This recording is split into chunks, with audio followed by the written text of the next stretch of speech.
and welcome to our second session of AdventHealth Global Missions Conference on COVID-19. Our topic today will be based on our service standard of Own It, as we discuss how we prepared for the COVID-19 pandemic in our institution. As healthcare organizations, people are looking to us to provide care, to lead in this environment. We can't look to anybody else. We have to own it. I hope you will enjoy this session. In a few minutes, Ms. Evie Lowe, our Senior Vice President and Chief Nursing Officer at AdventHealth, will be sharing more details about the content and topics being covered today. In our first session, we covered the topic, Keep Me Safe, from our service standards. That is still available if you would like to watch it, and you can check it out at the same link that we sent out before. We will also, during this session, have questions and answers, and so feel free to send us a WhatsApp message, an email, or a text to the phone number and email listed below, global.missions@adventhealth.com, and we will try to respond to your messages during this live session, and if not, we will try to reply to you after the session is over at any time when you contact us.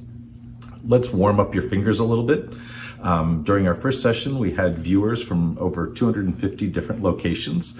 And so we would love it if you would just send us a quick WhatsApp message to let us know where you are watching from today, what country, what institution, what organization are you with, just so we can get a little connection here and get some back and forth going for part of this presentation. We appreciate you and your organizations. Before Chaplain Christian Taylor shares with us a devotional thought to begin this session, let's start with a word of prayer.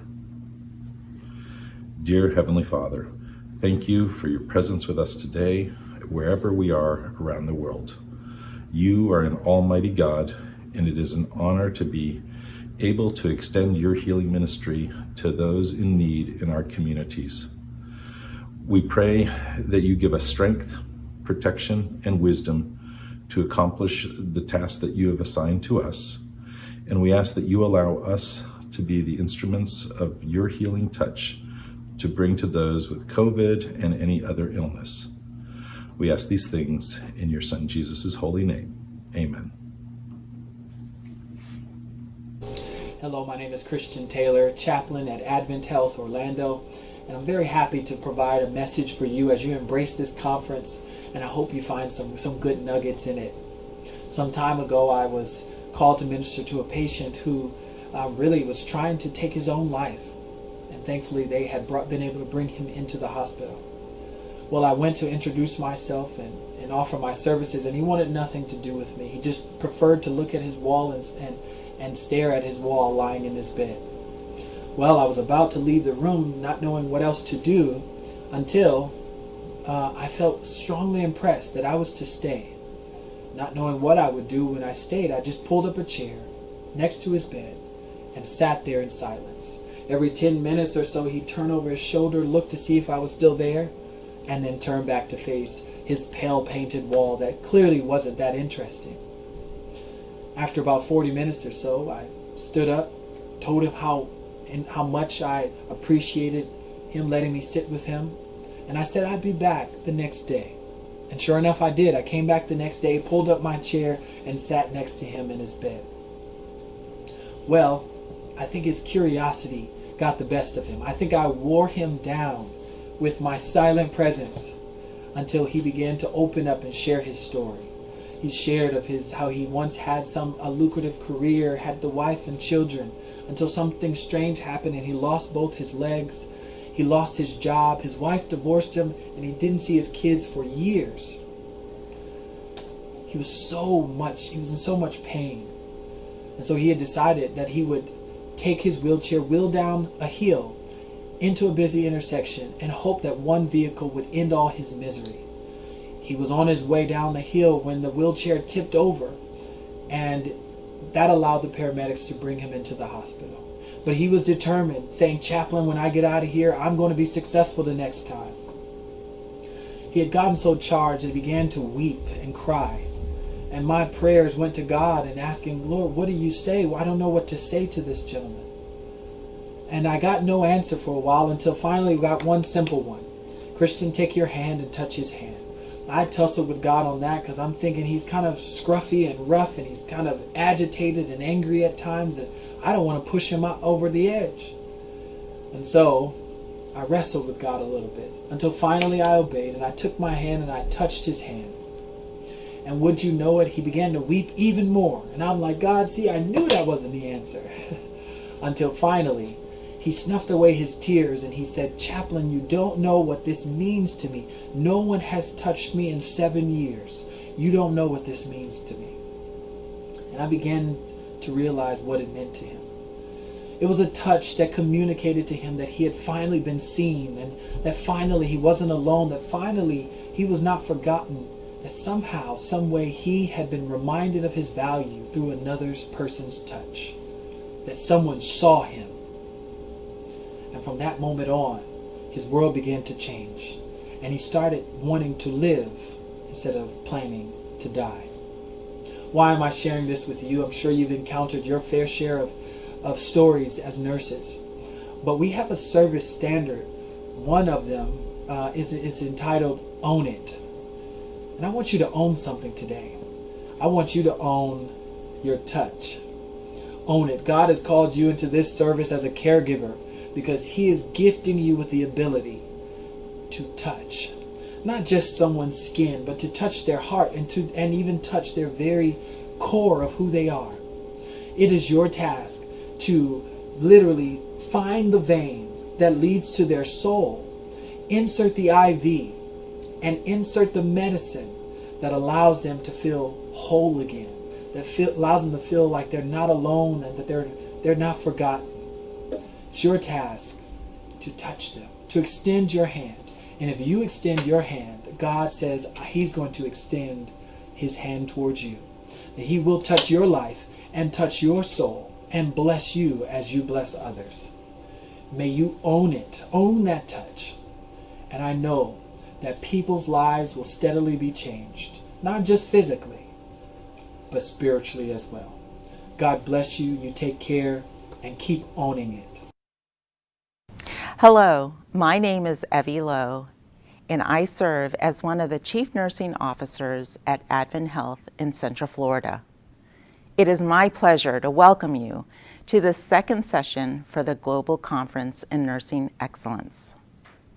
During the first session, we introduced various safety measures that AdventHealth has put in place to keep our patients, visitors, and our team members safe during the coronavirus pandemic. You may recall we also shared our 4 service standards: keep me safe, own it, love me, and make it easy. Today's conference will cover aspects of nursing education and training that supports the Own It service standard. As we monitored COVID-19's transmission throughout the world and in the United States, we knew we needed to prepare teams for a surge of patients, a large volume of critical care patients. We will review some of the training plans for surge preparation and how we prepared the clinical teams to work on our COVID cohort units.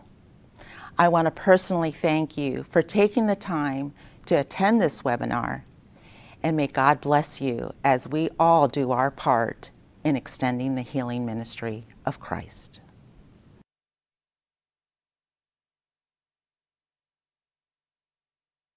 We are so happy that you are able to join us today. Today, our session will focus on the Own It service standard and specifically focus on transforming nursing care during a pandemic.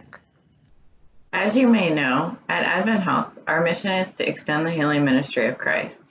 Our mission is ingrained in all that we do at AdventHealth, so when deciding the course of action for pandemic planning, that mission was integrated. We have 4 service standards at AdventHealth. Our service standards are actionable ways to extend the healing ministry of Christ.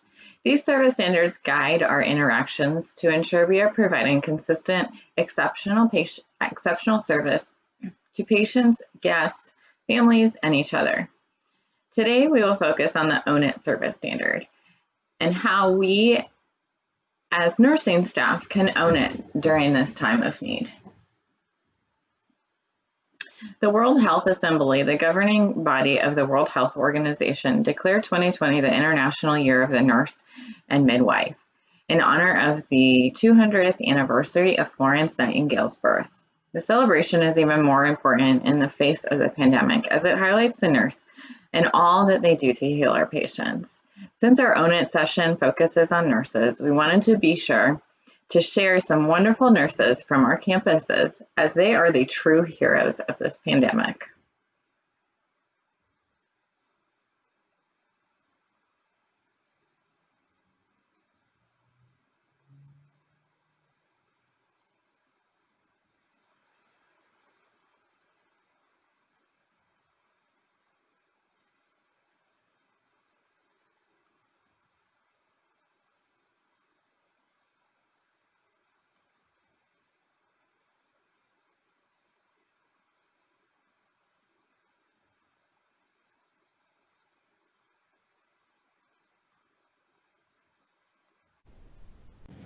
Before we start our session, we thought it'd be best to introduce ourselves. My name is Michelle Gurn. I am the System Education Coordinator for AdventHealth Orlando with a specialization in pediatrics. My name is Andrea Vasquez. I am the System Education Coordinator for AdventHealth Orlando. Also joining us a bit later is Sally Williams. She is a simulation facilitator for AdventHealth Orlando. Our learning objectives for this session include the learner being able to understand key actions taken in preparation for the COVID-19 surge, the learner being able to identify components of team nursing and how it can be used in COVID-19 surge planning, and last but not least, the learner will be able to formulate ideas on how to implement just-in-time training to staff in preparation for COVID-19 surge. Taking a look at our agenda today, we will focus on owning it as a nurse in the COVID-19 era. Our agenda will start by looking at the COVID-19 unit staffing models, transitioning from the primary nursing model to the team nursing model, moving on to the education plan for increased need in ICU level training, and lastly, discussing the just-in-time training implementation and the conclusions and wrap-up with a Q&A at the end. We do ask that you hold your questions until the end. We have provided a learner listening guide with questions related to each topic. Feel free to print it out and follow along if you are able. In order to understand where we went, it's best to review where we started first. Back in December, there were confirmed cases of an unknown illness causing respiratory illnesses and complications in China. Eventually, it was determined that people traveling to and from China could transmit the illness to others and that the illness would spread very easily. After that, quarantining was started and requested for certain groups that traveled recently overseas or to one of the hotspot countries. Eventually, the coronavirus, or COVID-19, spread through many countries and landing in the United States. With our president declaring a national emergency, the CDC making recommendations on gatherings, and many local governments mandating stay-at-home orders. Following what was said to be the surge of our COVID patients, the United States has worked its way back to reopening phases. However, bringing us back up to date with the most current data, we are now seeing a resurgence of the virus and the spread. As you can see from this brief timeline, we had some time to learn from other countries to find out what worked well and what didn't. With that, we had to brainstorm and find initiatives that worked well for our Central Florida campuses. It was decided to try team nursing as a way to rethink staffing at surge capacity. Team nursing is actually not a new concept and dates back to the 1950s. Team nursing is based on the philosophy in which a group of professionals and non-professionals personnel work together to identify, plan, implement, and evaluate comprehensive patient-centered care. Nurse satisfaction is increased when team nursing is used because nurses feel supported, the environment is collaborative, and staff communication improves. Research shows that team nursing can improve patient outcomes and patient satisfaction as well. It transforms the primary care nursing model that the RN takes his or her group of patients during the entire shift while completing all of the assigned tasks such as phlebotomy, medication pass, nursing assessment, physician collaboration, and so much more. Team nursing focuses less on tasks and collaboratively provides care for a group of patients. Each team member functions in a specific role for that shift. While numbers were still low, we did have an opportunity to strategize and develop an education plan to adequately train our nurses. The team nursing model focused on staffing in the ICU setting, as this is where the bulk of nurses were needed and primarily where COVID positive patients were being treated. This concept involved a small group of non-ICU RNs with just-in-time training working collaboratively under the supervision of a qualified ICU RN team leader, sharing responsibility for the care of an expanded number of patients. This RN group provided support by performing physical assessments, assisting with ADLs, obtaining vital signs and blood glucose levels, and other skills within the scope of the state's RN license, and facility decision post-evaluation of competence by charge RN or preceptor. As you can see, the surge team nursing model involves 3 phases.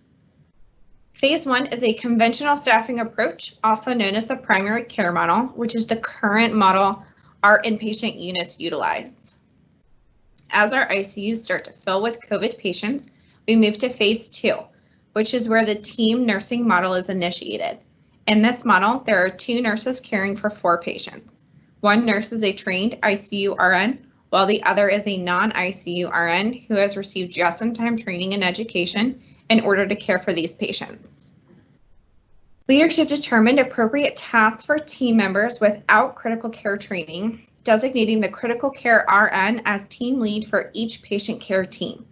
RNs without critical care experience could be utilized to document vital signs, perform appropriate nursing interventions such as routine medication administration, vital sign monitoring, and assisting with patient care activities. Team huddles were done at the start of each shift and every 4 hours to discuss team assignments, patient care goals, and red flags that should be reported immediately to the critical care RN. Phase 3 of the staffing model is an expansion of phase 2, where one ICU RN leader is taking 6 patients with the addition of 3 non-ICU RNs to support the patient assignment. In this assignment, the potential splitting the assignment amongst all members of the team could be completed in many different ways. Leadership again determined appropriate tasks for team members without critical care training, designating the critical care RN as team lead for each care team. RNs without critical care experience could be utilized to document vital signs, perform appropriate nursing interventions such as routine medication administration, vital sign monitoring, and assisting with patient care activities.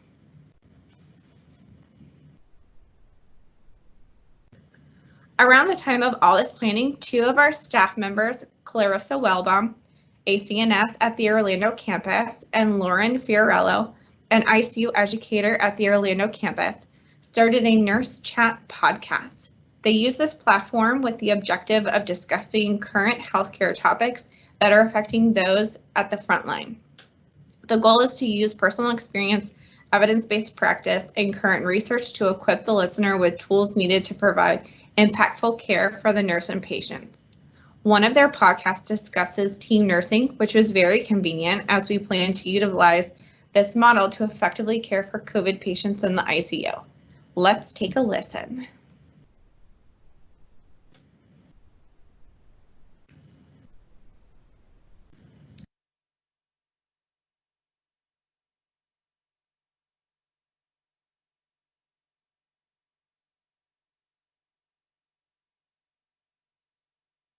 And with the U.S. unfortunately leading in the number of cases worldwide, we as a healthcare organization have had to think differently to provide safe patient care amongst all the chaos. So utilizing research and experience from pandemic hotspots across the world, really even, the team nursing model was actually reborn. Yeah. Not sure if you are aware, but team nursing's not a new thing. It actually came about around the 1950s and the 1960s due to an increased shortage of nursing during World War II, and nurses were basically leaving the bedside or leaving the hospital at that time. Because primary nursing's been around since the start of many of our careers, many of us had never even heard or experienced it before, right, Lauren? Yeah. As we talk about team nursing today, we want you to put aside any preconceived notions or ideas about it and not just think outside the box, but I dare you to think like there actually is no box. I love that. That's a great saying, especially for everything that we've been going through lately. And what we can say is that we have a great deal of resources across the country. They're really all making headway in innovative ways to win this war we are fighting. This pandemic is so much like nothing we have ever seen before, that not only is team nursing important to learn about and understand, but really being able to work together during this time is absolutely essential. We may be on the downslope of the curve. Yes. Congratulations, hopefully. But, you know, we're going to still be in these situations where we're over capacity and we're stretched. And because of all the situations mentioned above, we can continue to work on ways to optimize our ability to work as a team and to delegate tasks when it's appropriate. What it looks like, we won't hit the surge, which is good. I think this is still valuable information, as Lauren said, that we want you to learn about and understand.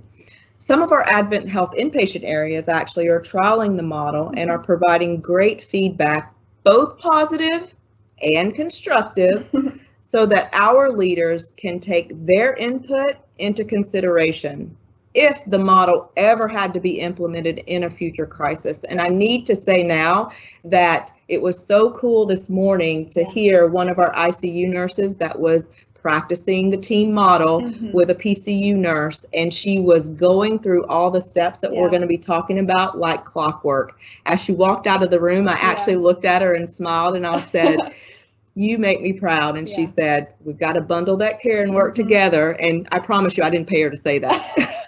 So it's cool. Really amazing to see it all firsthand and see how all this healthcare team is coming together. Throughout COVID-19, efforts have been made to be more resourceful and to optimize all our healthcare providers. The focus has been not only on increasing workforce capacity, but also on sustaining it over the course of the pandemic. So let's talk about some of the opportunities that we've seen across the country and some even in our own healthcare facility. Temporary licensure has been reinstated to many physicians and nurses who actually had their license expire or lapse over 3-year periods. So those licenses have been able to be reinstated so that we can put them back into the workforce and back into the hospitals in those areas that just so desperately needed it. Another thing that's been done is that the 3rd and 4th year medical students, actually they've graduated some physicians early so that they could, again, be put back into the workforce and expand us so that they're able to be used in the medical tasks and free up those critical care physicians to actually care for those COVID-19 specific patients. Licensures across state lines, all the paperwork and hassle that a lot of the travel nurses have to do in order to go to another state and practice, those have been put aside for now so that they're able to cross those lines of each state and go practice in those hard hit areas, which has been very, very helpful. Hospitals have been looking for ways to train care providers. For example, you've got all these physicians who have offices outside our hospital facilities and they're not seeing patients or they're seeing minimal number of patients. So how can we utilize their team? You've got LPNs, you've got techs that work in those offices as well. Bring them in order to help conduct screenings, help make those phone calls to patients who are waiting on feedback regarding their testing, do follow-up calls, take vital signs in the ED in order to help ease some of that burden that we may be seeing. And the biggest one that we love is that staff support. Our community throughout the country have just loved on healthcare providers. I know you've all seen it in some capacity. It is unbelievable, the outpouring, how our country has come together. We've just relinquish any biases that we might have had. And when it comes down to just simply being there for people, we've truly seen that. We've seen that through the multiple meals that have been given daily. We've seen it through laundry services in some hospitals where they've laundered nurses and healthcare providers' clothes.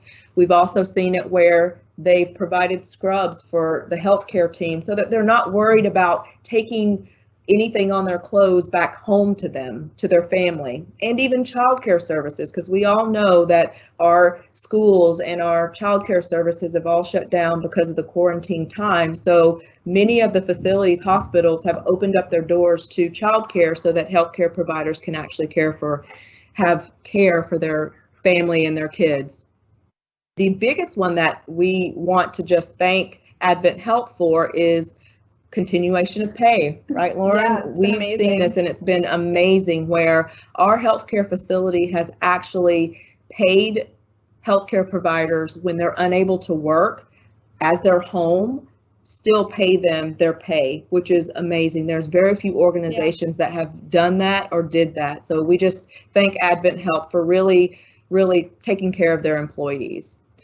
And the last one is how all of our hospitals have been forced, but not necessarily forced, but helped us to prepare. And for us here at AdventHealth, we've actually had the ability to look at other areas or hospitals that had the surge happen to them and be able to see and learn from them in order to update and develop standards of care, policies and procedures related to the pandemic, how to care for patients in a disaster, how to make our workflow more efficient, and as we're talking about today, developing the delegation process and protocol. Yeah, those are all great things to see in the medical community and ways that we're all pulling together that Clarissa had mentioned, but really we also want to focus on, from a nursing perspective, what are we seeing? I'm sure you have all heard the two words nursing shortage. It's been something that we've been talking about for years. I remember back to my first day of nursing school, I remember them talking about how this was great that you're in this field and how there's such a nursing shortage and that we would always have job security. So that was one thing that, I was like, oh, I got this, I'm in the right field. But really, when you think about it, people are living longer, they're having more comorbidities because they're living longer, and we're seeing patients wait to receive medical attention. Who wants to come into the hospital during a pandemic? Right? Nobody wants to come into the hospital right then. So which then, unfortunately, it does lead them to have a higher mortality. So then we already have this nursing shortage. So then you throw in all of those factors that I just mentioned, and that really leads to even a higher demand for care and resources. Yeah, it does. There have been so many out-of-the-box strategies that have been utilized in many of our hospitals during COVID-19 for trying to increase the nursing staff. So some of them that you see now are, many hospitals have reviewed the current staffing and skill mix and looking at what competencies do we have in our computer-based learning so that we can start upskilling many of our staff members, maybe in the med-surg areas or the progressive care areas, so that we can anticipate utilizing them in the intensive care areas. We know a lot of times you have your PACU nurses and your CRNAs. Many of them came from critical care areas, so utilizing them or looking for ways to bring them back into the ICU, make them comfortable in the ICU again, so that they're able to help in that process and caring for the patient population. Again, I mentioned upskilling, training those nurses so that they're prepared. So things like bringing them early into the ICU, which we've done and we mentioned about a while ago, where you're training those nurses to be comfortable in doing some of the skills that they may not ever have seen before. For example, how to manage an A-line, how to draw labs from an A-line, how to even turn a patient that has multiple lines coming from their abdomen and their arms and their neck. Many of the nurses that have been med-surg and PCU have never even in their clinical time seen any of this before. So making them more comfortable in the environment, having them learn how to suction and what the ventilator does and what the sounds mean and what high alarms are and low alarms, just better equips them to be more comfortable so that in that crisis situation, they're ready to act. You know, I think of it as preparing for war, and we've heard that multiple times through the COVID-19 situation and this surge, that we are preparing for war, and we truly have put our best foot forward in preparation, and our administrators and our leaders have really put a lot of time, a lot of attention, a lot of hours into making sure the frontline staff have the things that they need to be prepared for a situation. And as we mentioned, shifting from that primary care model to that team model in a situation when we need it is so crucial. So again, we want you to have that understanding of what a team model is and how to delegate under your belt so that you could use it at any point in time in your career when it comes to even delegating. Looking at those high performers, so your preceptors, your high performers on your unit that just always hunger for more. I know my education team and colleagues can see those stars shining out in their units that always ask for, how can we do more? What can I do? How can I get better at what I'm doing? Or they're always asking that question that I love is, why? Why do we do it that way? And I love it because that means they're hungry for more. So using those to, again, upskill in order to place them in the ICU. We may need some staff to move around outside of their comfort zone. For example, you've got your surgical units, maybe a surgical PCU or a med surg, where they haven't been functioning for the past several weeks because there haven't been any surgeries. So allocating the patients that were left on those units and combining them with another unit, and then those nurses having to move where those patients are in order to care for them, or now start caring for multi-system patients. So again, nursing has that ability, and medical staff and all of our other ancillary, our respiratory therapists and our PT, everyone, I don't want to leave anybody out on the team, have come together, whether it be the COVID units as well as the units that were not COVID, have had to just, again, act as if there's not a box in order to provide the best care they can in the situations that we're living in right now. And it's just so awesome right now to be really a part of the team. So one of the key components that we need to look at of team nursing is delegation. So we want you to take a second, think about that last time you had to delegate a task at work or maybe even at home. How did that work out for you? Well, let me tell you, I have a 9-year-old and an 11-year-old, and when it comes to delegating, sometimes I choose not to delegate because it's easier for me to do it than explain the 50,000 questions of why. That is hard. So if you're in that same boat as Clarissa, were you satisfied with the results? And if not, why? And maybe you just didn't choose to delegate at all. Delegation is not an easy thing to do sometimes for all of those reasons, and we're going to get into this as well. Or maybe you've never even had the experience to delegate. And I'm sure if you think about your full 12-hour shift, you've probably delegated more than you think. And we're going to get into some of those reasons. But really, delegation, it's the act of delegating a particular job, duty, or rights, and it's the act of empowering others to take over from you. We know it's hard, but really it helps to get the work done efficiently, especially when the patient care team is stretched due to accentuating circumstances, such as COVID-19. So in a pandemic or a state of emergency, delegation really is a must, and it's what we need to do to ensure each patient and team member are safe, and really just that we're providing the most efficient care possible.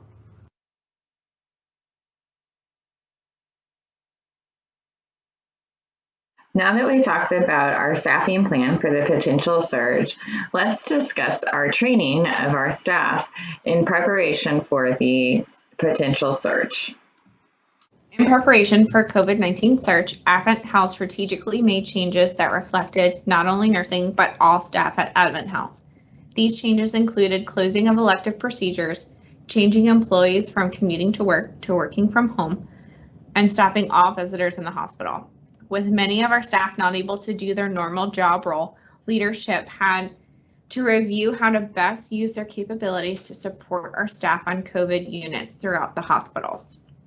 We had procedural nurses, research nurses, outpatient clinics, adjunct facility, just to name a few, that we were looking at redeploying to different areas. When assessing how we wanted to train our nurses, we had to ask, what is the minimum requirement to keep the staff safe within their scope of practice and keep the patient safe? Therefore, uptraining staff was decided as the best course of action. We had the following plan regarding staff. Current PCU RNs, PACU RNs, and procedural or same-day surgery RNs were trained for the ICU. Current non-bedside RNs were trained to the bedside at any specialty based on their background and experience. Non-clinical staff were trained up to a patient assistant, which we will discuss the patient assistant role more in the next couple slides. A general RN was trained to the emergency department, and med-surg or OR RNs were trained to the progressive care units.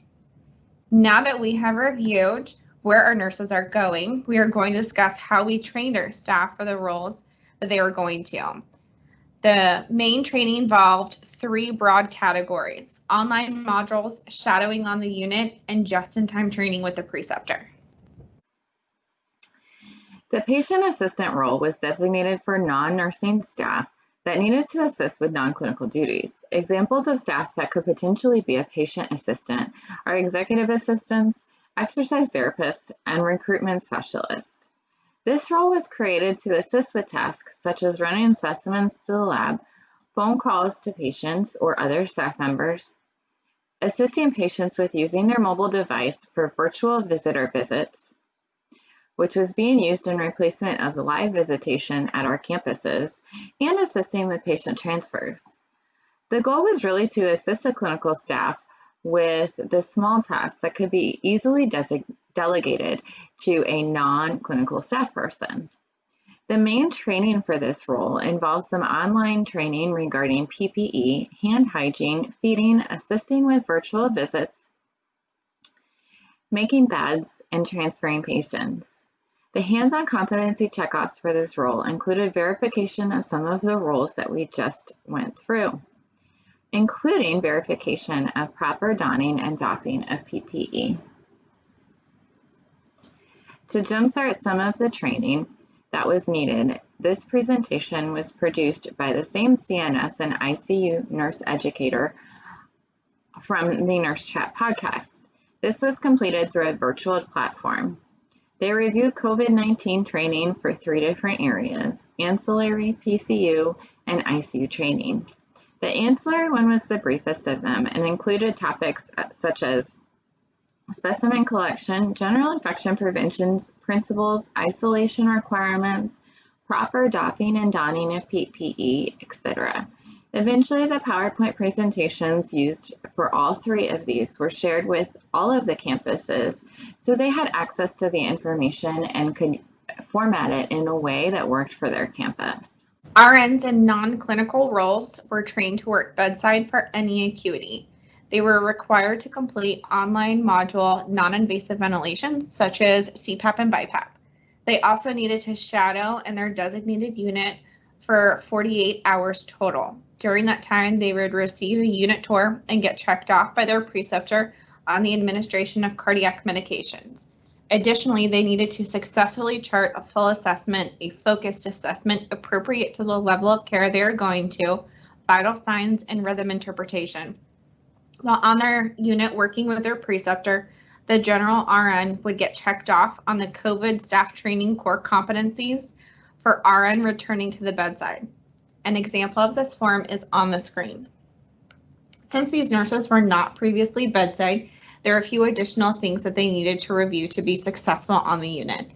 Those include the call bell system, code response, specimen collection, demonstration of how to manage tube feeds via a pump, medication administration via a pump, blood transfusion process, IV therapy initiation and maintenance, including central lines, demonstration of Foley care, and care of a patient with a chest tube. General nurses being trained to the emergency department were required to complete online modules on computer turning. They also needed to shadow in the ED for a total of 22 hours, which included a unit tour, and completing just-in-time training with their preceptor for charting a focused assessment, documenting and performing triage, performing a medication reconciliation, getting checked off on specimen collection, and discharging a patient. While on their unit working with their preceptor, the general RN got checked off on the COVID staff training core competency for RN to ED RN checklist, and an example of that form is on the screen. Nurses being trained to the PCU were required to take the online learning modules regarding non-invasive ventilation, such as CPAP and BiPAP, and medication management for drips such as cardizem and amiodarone. They also needed to shadow in the PCU for a total of 24 hours. During that time, they would receive a unit tour and get checked off by their preceptor on the administration of cardiac medications, care of the patient on BiPAP with consideration for COVID-19 patients, such as aerosolization of secretions. Additionally, they needed to successfully chart a full assessment, Q4-hour focus assessments, vital signs, and rhythm interpretation. This training was all tracked and documented using the COVID staff training core competencies, Med-Surg surgical RN to PCU RN checklist, and an example of that form is on the screen. Nurses being trained to the PCU were required to take the online learning modules regarding non-invasive ventilation, such as CPAP and BiPAP, and medication management for drips such as cardizem and amiodarone. They also needed to shadow in the PCU for a total of 24 hours. During that time, they would receive a unit tour and get checked off by their preceptor on the administration of cardiac medications, care of the patient on BiPAP with consideration for COVID-19 patients, such as aerosolization of secretions.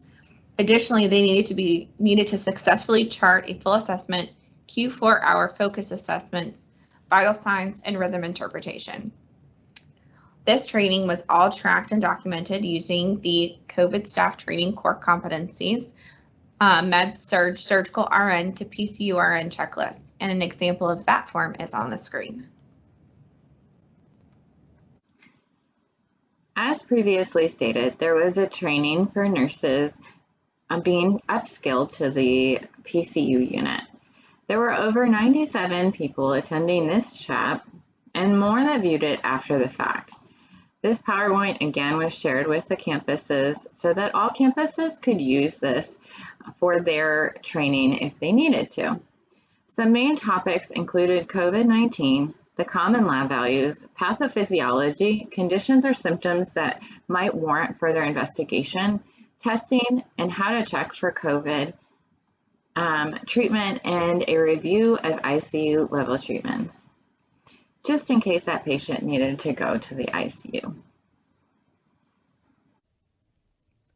Nurses being trained to the ICU were required to take specific online modules related to acute respiratory distress syndrome, ventilator management, endotracheal tubes, tracheostomy tubes, and the same non-invasive ventilatory management from the PCU training. They also needed to shadow in the ICU for a total of 24 hours. During that time, they would receive a unit tour and get checked off by their preceptor on insulin drip management, ventilator management such as suctioning, oral care, and intubation. And if the opportunity presented itself, they should be made available to help assist with an intubation or verbalize roles, care, and equipment needed for the procedure. Additionally, they needed education and training on manual proning and needed to perform the skill on the unit with the educator or a super user. This training is all tracked and documented using the 2020 COVID staff training core competencies PCU surgical RN to ICU RN form, and an example of this is on the screen. In addition to the training shown from Michelle, nurses were able to also watch or view the PowerPoint on ICU training. This video focuses more on ICU therapies. It's kind of an expansion from the PCU video. But it does have a special focus on complications such as ARDS, or acute respiratory distress syndrome, acute renal failure, and cardiac complications. These additional resources were highly encouraged for all staff to review to assist in the uptraining process. The self-assessment tool helped the nurse manager determine where to place staff. For example, a nurse that is more comfortable with ventilator management would be more suitable in assisting with ventilators versus the nurse that is more comfortable with cardiac drips. Along with this, the pumps outside of the room and extensions were provided for COVID-19 patients and cohorts units. This helped minimize exposure for healthcare staff taking care of COVID-19 patients. The nebulizer training came at a request with respiratory therapy. As more and more ventilators were being used, respiratory therapists were also being used at maximum capacity, which meant that nurses had to take over the routine nebulizer treatments. Ventilator and non-positive pressure ventilation management training were changing frequently with more COVID patients requiring ventilation management. So staff needed to know how to use this equipment at the very minimum, even if the patient was still in the PCU, for example. AdventHealth developed a resource page on our intranet. While all the documents and competencies we just mentioned could be found there, there are also multiple resources available for all staff. Another take on education and training was the just-in-time education extravaganza. AdventHealth Altamont asked our department's assistance with this initiative. So to speak about this is Sally Williams, a training facilitator in the Clinical Education and Staff Development Department. Welcome, Sally. Thanks, Andrea. So my job over at Altamont was to help the staff over there, the nurses, and uptrain them so that if the COVID-19 surge came, that we would be prepared with the upskills of the nurses to help them in the ICU settings to work as a team. So we came together and came up with some skill stations that were going to help them with their skills and hands-on requirements with education. There were 4 skill stations that were presented with subject matter experts. The 4 skill stations included manual proning, titration of drips and arterial lines, oxygenation and nebulized treatments, and also ventilators with inline suctioning. The next video has a clip of all the stations in action. If you'd like to access the entire video, please see your learner listening guide for a link.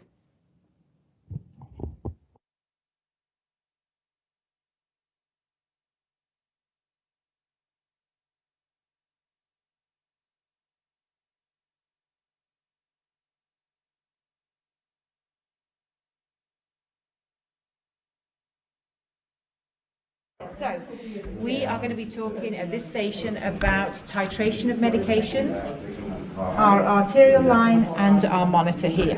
So what I want you to know is you will never be alone. You will never be expected to care for these patients on your own, okay? So don't worry about it, okay? If there's one takeaway from any of this today, it should be that, all right? We just wanted to expose you to kind of some of the stuff that we're going to be doing in the ICU and kind of, so you're not scared if you go into the ICU like, oh, I got this, I've seen this before, I kind of know what to do, all right? But you always will have an ICU nurse with you, all right? So let's talk about titration of medications. In the ICU nurses can titrate some medications, okay, which is different to the PCU floors and stuff. So types of medications that we are going to titrate include vasopressors, all right? Okay, so right now we have, this is Levo, also known as Levophed, also known as norepinephrine. You're like, how am I supposed to remember this? It's difficult, right?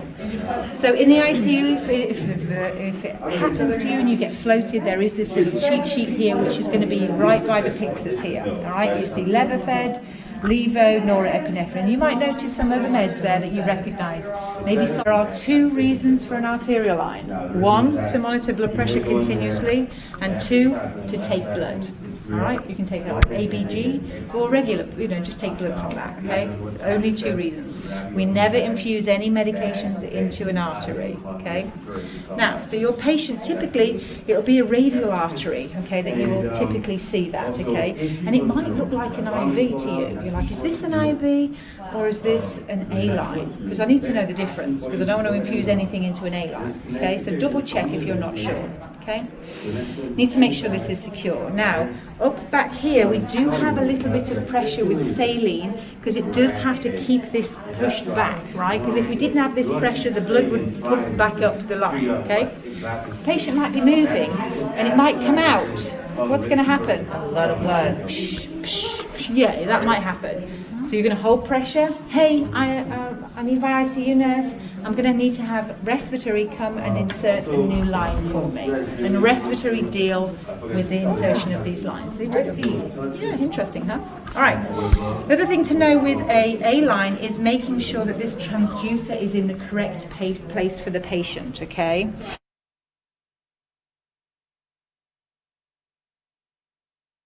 Good morning, I'm Tim. I'm the respiratory supervisor here at AdventHealth.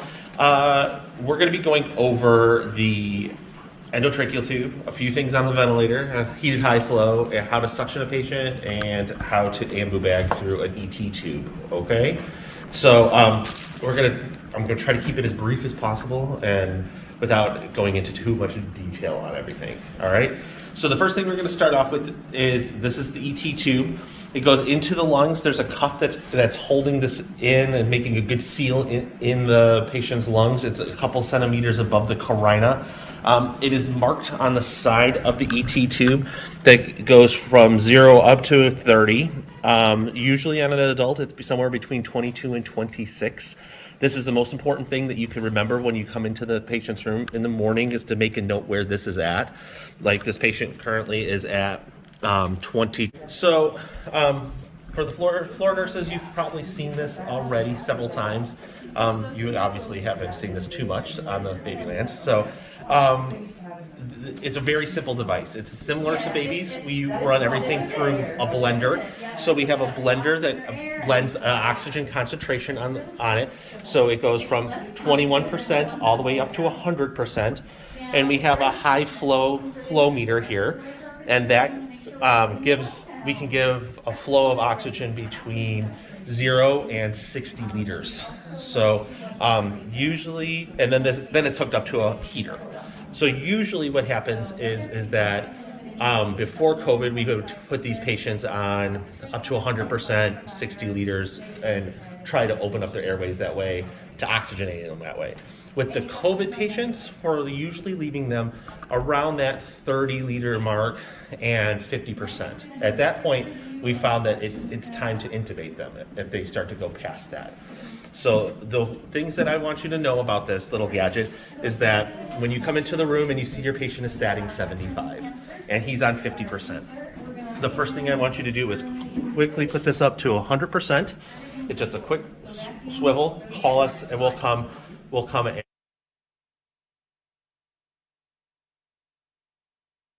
So this is the oxygen suction and nebulizer station, and we're just going to kind of go over all of it. What I kind of like to start with is, if you have, or if you're helping out with a COVID or a rule-out patient, they can deteriorate very quickly. So it's based on their need for oxygen. So if their need for oxygen increases, you have to escalate that very quickly. All right, so say they're 95% on 2 liters, you go in, and that, you check their oxygen, now they're at 90%, you have to bump them to 3 liters. They may still go up to 95%, but that shows an increased need for oxygen. So we need to escalate that to RT, doctor, charge nurse, okay? When they're getting to 5 to 6 liters, based on the patient's presentation, they have been intubating. So that's why we have to escalate it quickly, okay? All right. Nasal cannula, we all know it, 1 to 3 liters does not need humidification, 4 to 6 does. So if you're going to put them on humidification and you don't know how to hook it up, make sure you ask somebody the first time so that way you put it up correctly, okay? So if RT or our intubating docs can't get to your patient, say they're getting to 4 to 6 liters, right, and they're struggling a little bit to breathe, and this is for our rule-out patients or COVID positives, okay? You're going to want to, you can't just keep increasing the nasal cannula, you're going to want to put them on their non-rebreather. All right. So take your clean gloved finger, you put it over the valve, and the bag will start to inflate. Once it's like half or a third full, the oxygen's flowing, go ahead and put it on your patient, and then you just tighten it here on them. Okay. So say, worst case scenario, again, we still can't get any help and the patient continues to desat or using more accessory muscles, it's getting a little bit harder for them to breathe. You're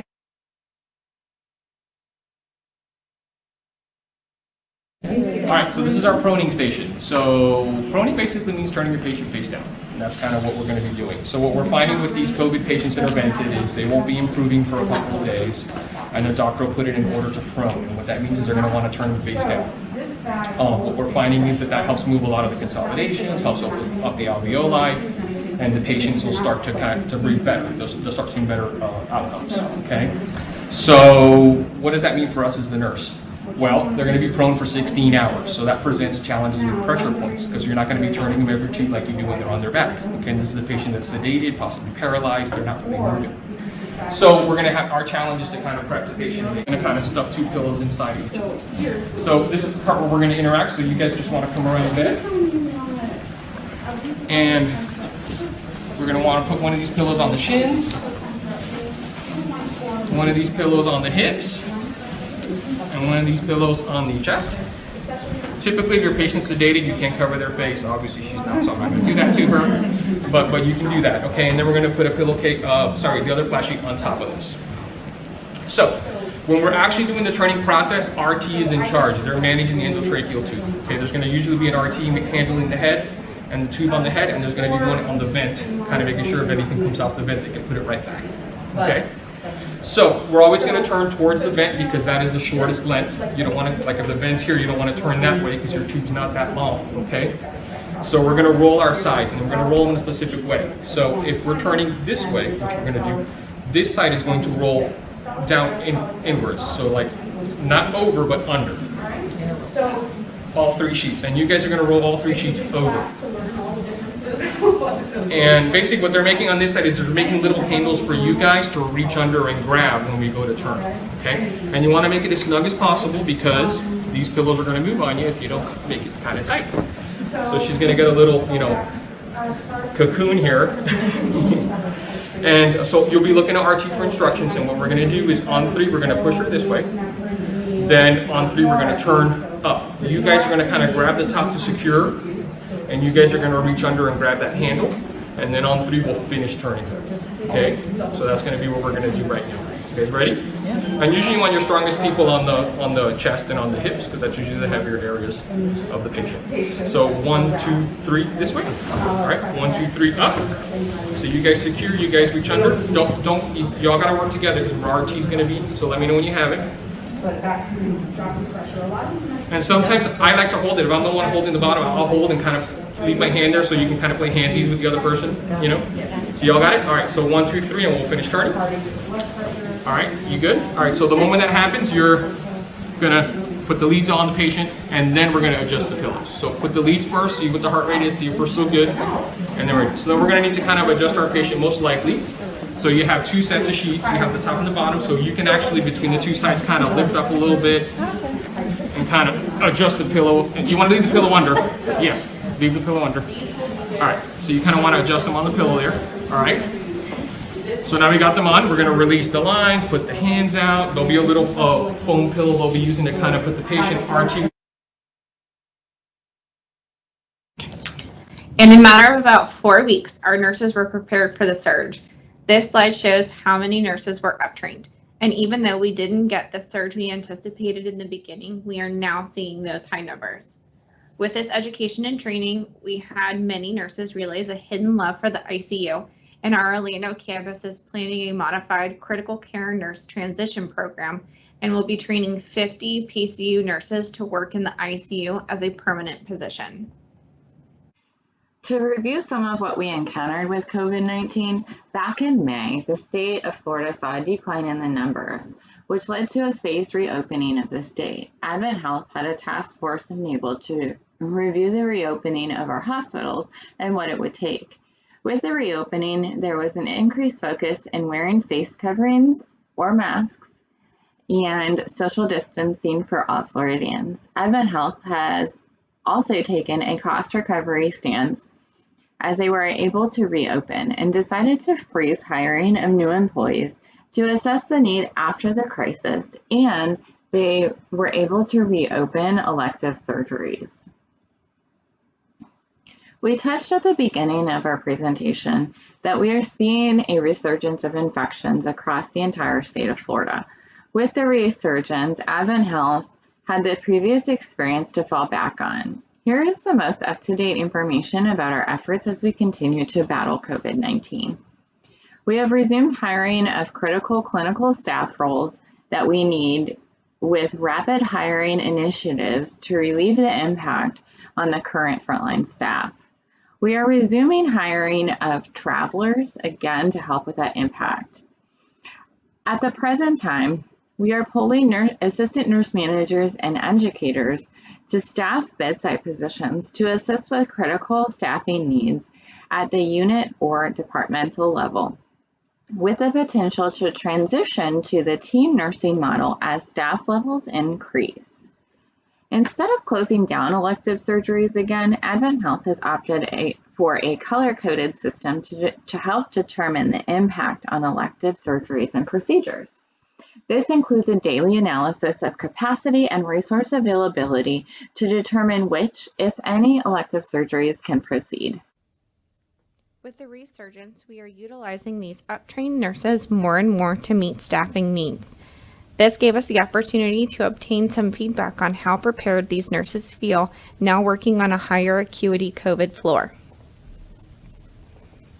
A cath lab RN with previous ICU experience said training felt like a refresher, and so it was beneficial. They felt confident working on a COVID ICU floor. A labor and delivery nurse with no ICU experience said in the beginning we were all freaking out, but I knew we would all be helping and not responsible for all patient care. We'd be working together as a team. A med-surg RN said it was beneficial to practice proning and I could teach my family how to at home in case they contracted COVID. We then asked an experienced ICU RN how she felt having the up-trained staff assisting on the unit, and she said we were grateful to have the help. We'd like to provide a special thanks to the many nurse educators and leaders involved in creating this content and sharing their best practices. This includes Lauren Fiorello, Clarissa Wellbaum, Sally Williams, and Lori Thompson. With that, we are closing our presentation now. We are so happy that you were able to join us. We thank you for your time and attention, and we will open it up to the Q&A at this time. Thank you so much for joining us today. We are not wearing masks, but we do have them, and we are making sure that we are physically distanced. We did not have any questions that come in, but we know that that is a lot of information to process, so please feel free to go ahead and email any questions that you may have if you watch this in the future as well. Our next session will review how to use the Love Me service standard. This will focus on self-care strategies not only for your staff, but for you as well. Mental health is very important in these unknown times. So our next session will be August 5th at 8:30 Florida time, 8:30 a.m. Florida time. We really wanted to take this opportunity to thank you for joining us today, and really thank you for all that you do with your staff and for each other. Thank you.